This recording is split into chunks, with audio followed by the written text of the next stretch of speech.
I'm going to show you how you can easily use Orbucks on Orbitz. First, log in to your Orbitz account. Then search for your desired hotel and proceed to check out. On the payment page, you will see an option to apply Orbucks. You can enter the amount of Orbucks you wish to redeem, where each Orbuck is equivalent to $1 off your booking.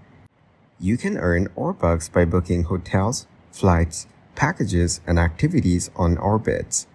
For hotel bookings, you can earn 3% back when booking through the website and 4% when using the app. For flights, you will earn 1% back on Orbitz.com and 2% on the app.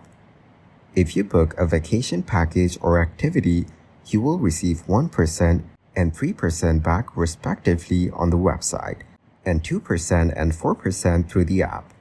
Keep in mind that Orbucks are valid for 1 year after earning them, so be sure to use them before they expire.